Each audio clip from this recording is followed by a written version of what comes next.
মনে হচ্ছে শূন্য বাড়িটা অপ্রসন্ন।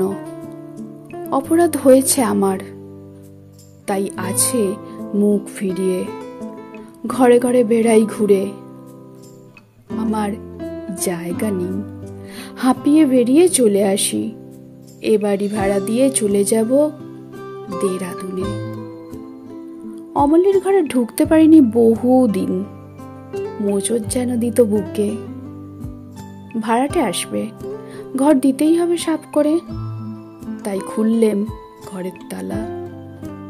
একজোড়া আজ্ঞার জুতো, চুল বাঁধবার চিরুনি, তেল, এসেন্সের শিশি, সেলফে তার পড়বার বই, ছোট্ট হারমোনিয়াম, একটা অ্যালবাম, ছবি কেটে কেটে জুড়েছে তার পাতায়। আলনায় তোয়ালে, জামা, খদ্দরের শাড়ি। ছোট্ট কাছের আলমারিতে নানা রকমের পুতুল, শিশি, খালি পাউডারের কৌটো।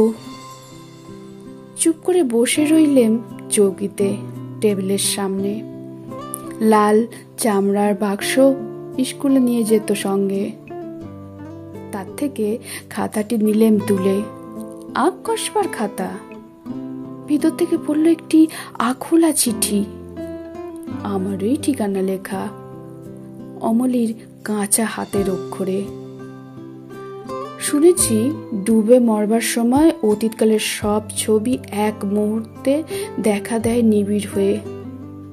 চিঠিখানি হাতে নিয়ে তেমনি পড়ল মনে অনেক কথা এক নিমেষে। অমলার মা যখন গেলেন মারা, তখন ওর বয়স ছিল 7 বছর। কেমন একটা ভয় লাগতো মনে, ও বুঝি বাঁচবে না বেশি দিন।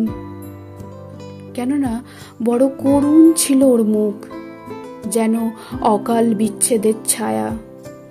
ভাবিকাল থেকে উল্টে এসে পড়েছিল ওর বড় বড় কালো চোখের ওপরে।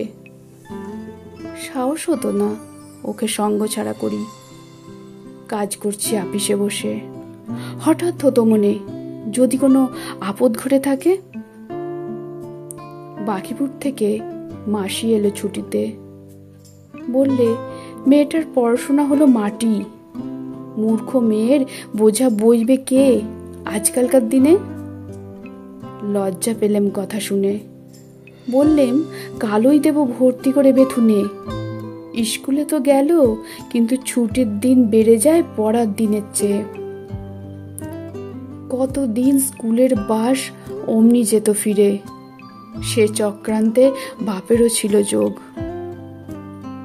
ফিরে বছর মাসি এলো ছুটিতে, বললে এমন করে চলবে না, নিজে ওকে যাব নিয়ে। বোর্ডিংয়ে দেব বেনারসের স্কুলে, ওকে বাঁচানো চাই বাপের স্নেহ থেকে।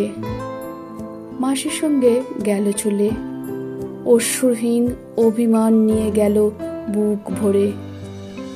যেতে দিলেম বলে বেরিয়ে পড়লেম বদ্রীনাথের তীর্থযাত্রায়, নিজের কাছ থেকে পালাবার ঝোঁকে।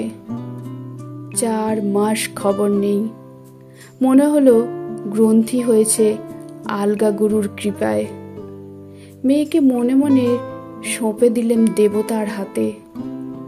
বুকের থেকে নেমে গেল বোঝা। 4 মাস পরে এলেম ফিরে। ছুটেছিলাম অমলিকে দেখতে কাশিতে, পথের মধ্যে পেলেম চিঠি। কি আর বলবো, দেবতাই তাকে নিয়েছে। যাক সেসব কথা। অমলার ঘরে বসে সেই আখোলা চিঠি খুলে দেখি, তাতে লেখা